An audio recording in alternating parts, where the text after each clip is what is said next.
They thought their secret was safe. Until one Sunday morning, a little girl stepped onto the pulpit and told the truth that shattered her family forever. This is the story of Miriam, a devoted wife hiding a sin she thought no one would ever uncover, until her own daughter exposed it before the entire church. The morning sun rose over the quiet neighborhood of Mavuno Estate, painting the streets gold and peaceful. Inside one of the fine houses, Miriam stood in front of her mirror, carefully applying makeup that hid the exhaustion behind her eyes. To everyone, she was the perfect wife, elegant, prayerful, and supportive. But beneath that graceful smile was a heart burdened by secrets she prayed no one would ever uncover. Her husband, Daniel, was a respected deacon in the church, loved by many and trusted by all. They had been married for 10 years and had a beautiful daughter named Praise. Yet lately, Miriam felt a growing emptiness she couldn't explain. Her faith was fading, her love was cold, and her secret temptation was about to consume her. It started with a simple conversation after a Sunday service. Pastor Elias, the new assistant pastor, had stopped Miriam at the church entrance to compliment her on the women's fellowship program.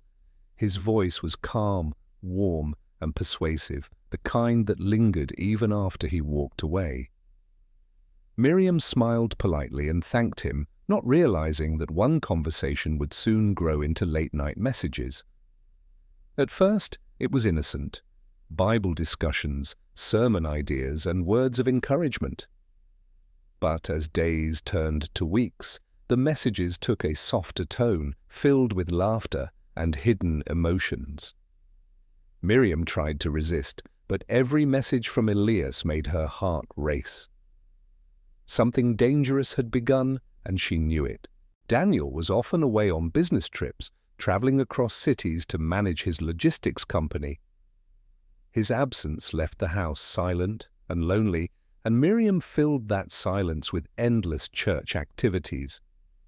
She became closer to Pastor Elias under the pretense of helping the church youth department. People admired their teamwork, often calling them a blessing to the ministry. But behind closed doors, Miriam was drowning in guilt and desire. She hated how easily her heart betrayed her vows.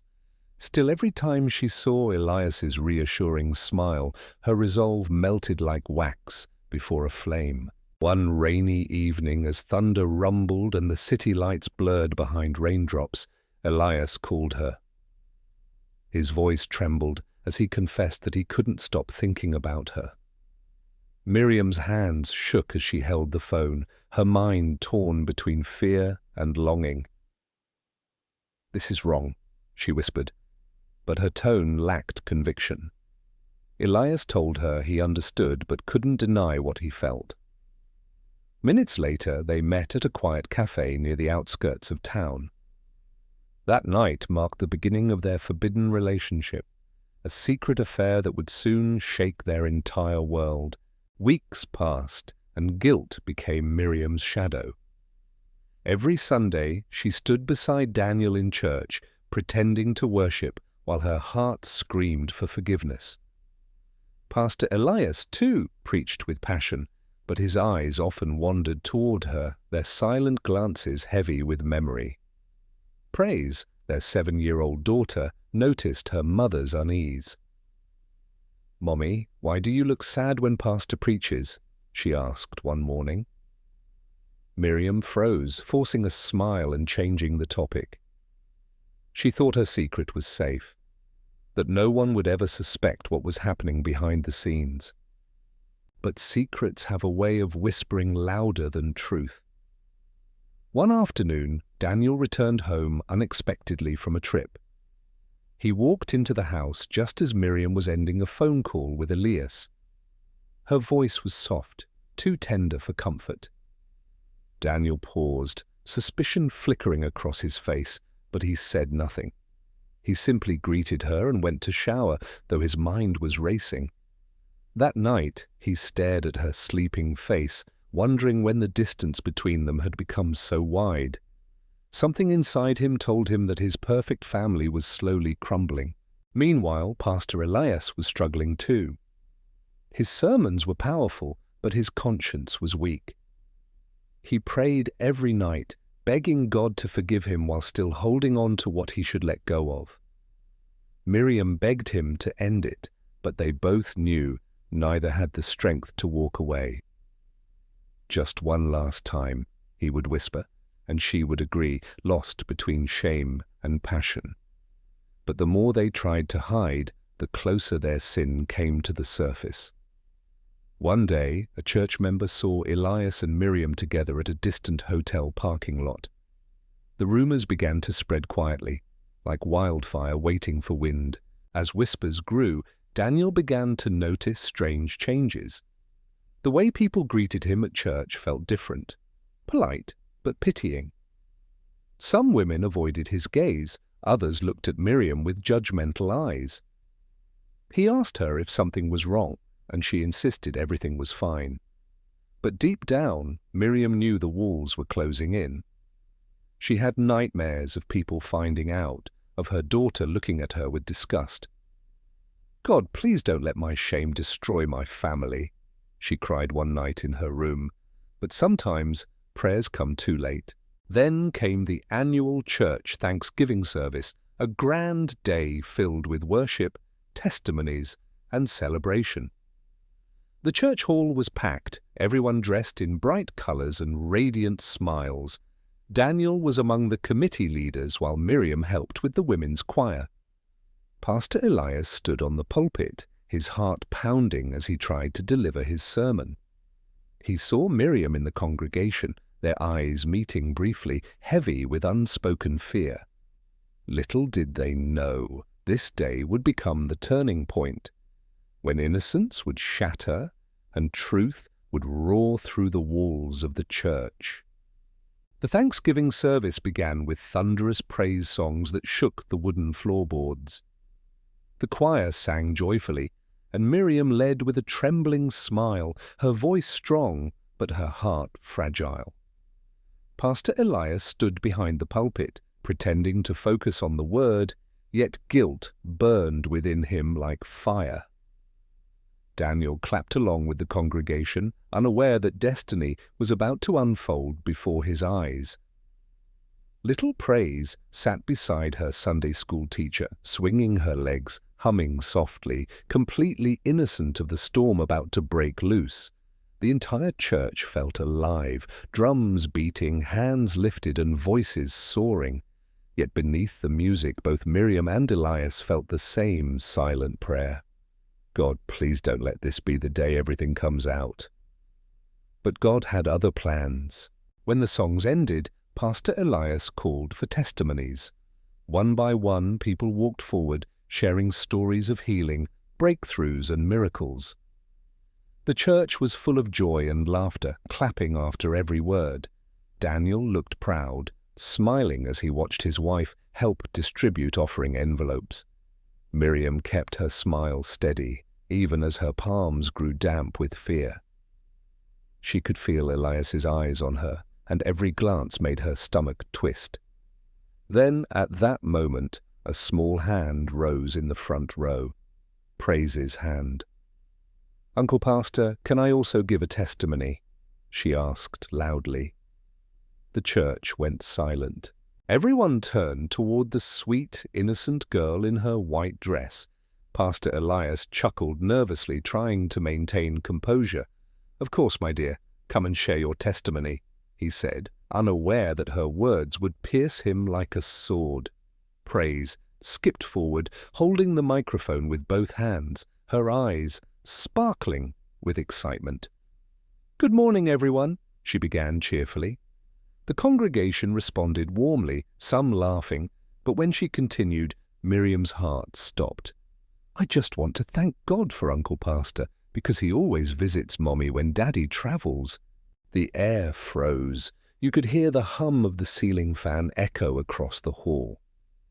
Daniel's smile faded instantly, his eyes narrowing as his brain struggled to process what he had just heard. Pastor Elias stood stiff behind the pulpit, his mouth slightly open, unable to breathe. Miriam's heart pounded so loudly she thought it might burst. Praise, unaware of the chaos she had unleashed, continued innocently. He even prays with Mommy in her room, and sometimes they laugh and hold hands. Mommy says we mustn't tell Daddy because he will be jealous. A wave of murmurs rolled through the congregation like thunder. Miriam stood frozen, her lips trembling, her entire body numb. Daniel turned to look at her, his face pale with shock, disbelief, and pain. "Miriam," he whispered, his voice shaking. The church was in uproar now, people gasping, whispering, covering their mouths. Pastor Elias dropped his Bible, his hands trembling. Praise, confused by the reaction, looked up at her mother and asked, "Mommy, did I say something wrong?" Tears streamed down Miriam's face as she rushed toward her daughter, pulling her close. "No, my baby. No," she whispered, sobbing uncontrollably. But the truth had already escaped, and there was no taking it back. Daniel stood up slowly, his eyes red and filled with betrayal. "Is it true?" he asked softly, staring at Miriam. She couldn't speak.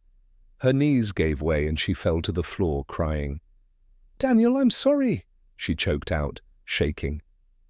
Pastor Elias tried to step forward, his voice trembling. "Brother Daniel, please!"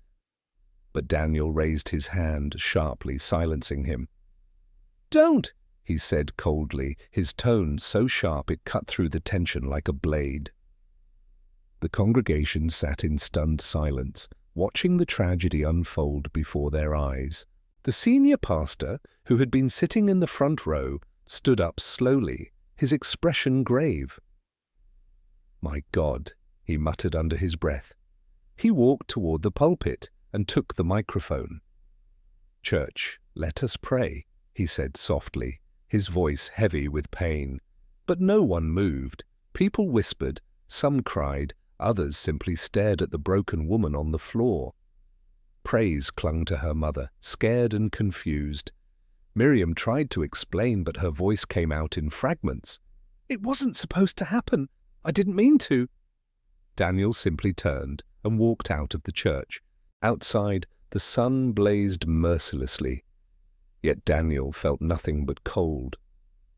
His hands shook as he tried to unlock his car door.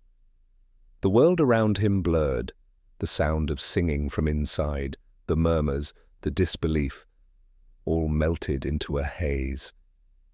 He sat in the driver's seat, gripping the steering wheel, tears falling silently down his cheeks. "God, why?" he whispered. He thought about all the years he had worked hard, trusted, prayed, and loved. Everything he believed in felt shattered in one moment. Inside, Miriam's cries echoed faintly through the open church doors. The senior pastor cancelled the service and led a brief prayer before dismissing everyone. Rumors spread like wildfire across the town before the day ended. By evening, everyone in Mavuno Estate knew about the scandal between Deacon Daniel's wife and the assistant pastor. Daniel didn't return home that night. He stayed at his brother's house, lost in a fog of anger and humiliation. Miriam tried to call him, but he wouldn't answer. Elias was suspended from ministry immediately pending investigation. And Praise, innocent and unaware, asked her mother again and again, "Mommy, did I make you sad?" Each time, Miriam's heart broke a little more. Days passed in agony. Miriam barely ate, spending her nights crying on the living room couch. The women's fellowship stopped calling her. The church group chat removed her quietly. She had become the face of shame and betrayal. Pastor Elias resigned and moved away, leaving a cloud of disgrace behind him. Miriam's house, once full of warmth and laughter, now echoed with silence. Praise often sat beside her mother, trying to make her smile, but all Miriam could do was hold her and whisper, "You didn't do anything wrong, my child. Mommy did." Daniel finally returned after a week, but he didn't speak much. His face was tired, his eyes distant. Miriam knelt before him, begging for forgiveness. "I'm so sorry, Daniel. I was lonely, weak, and foolish," she cried. Daniel stared at her for a long time, then looked away. "Do you know what you've done to this family?" he asked quietly. She nodded, tears streaming. "Then live with it," he said coldly before walking into the bedroom. His words hit her harder than any slap could. Weeks turned into months. Miriam tried everything to rebuild what she had broken: prayer, fasting, counseling, tears. But trust once shattered is hard to repair. Daniel slept in the guest room, spoke little, and poured himself into work. Praise grew quieter, sensing the tension but not understanding it fully. The neighbors whispered when she passed. Church members looked away. Miriam bore it all with humility, knowing she had sown her own pain. Still deep down, she prayed for one thing: that someday Daniel would forgive her. One night, as rain poured outside, Miriam knelt in her room, praying with all her heart. "God, I know I've sinned. I've lost everything: my name, my husband's trust, my peace. But please don't let my daughter carry my shame. Heal this family." Her tears soaked the floor. She didn't know Daniel had been standing quietly by the door, listening. When she finished praying, he stepped closer, his voice soft. "Miriam," he said. She turned, startled. For the first time in months, their eyes met without anger. Daniel walked over and helped her up. "I don't know if I can ever forget," he said, his voice trembling. "But I don't want our daughter to grow up watching us hate each other." Miriam nodded, sobbing uncontrollably. "Thank you," she whispered. He sighed deeply. "We'll start with peace. Forgiveness will take time." It wasn't reconciliation yet, but it was a beginning. That night, for the first time, Miriam slept without tears. Months later, the family returned to church quietly. People still whispered, but the senior pastor welcomed them warmly. "The house of God is not for the perfect, but for the broken who seek healing," he said. Miriam joined the women's prayer group again, this time not as a leader, but as a humble learner. Daniel began counseling other couples about honesty and trust, using his pain as testimony. Praise, now older, sang in the children's choir with a smile that melted her parents' hearts. Slowly, the scars began to heal. Years later, Miriam wrote a book titled "When Secrets Destroy Faith," a story of guilt, grace, and redemption. It became a quiet source of strength for many women battling hidden sins. She never returned to leadership, but her humility became her greatest sermon. Daniel eventually forgave her fully, though the memory never left completely. They found peace in transparency and prayer. Praise grew up knowing that truth, no matter how painful, always sets people free. And the family, though scarred, became whole again through forgiveness. In the end, the story of Miriam's fall became a story of redemption. She learned that God's mercy is strongest when we are at our weakest. Daniel learned that forgiveness doesn't erase pain, but it opens the door for healing. Pastor Elias, living far away, sent a letter years later asking for forgiveness, and Daniel replied with grace. The church that once gossiped about them later used their story in sermons about repentance.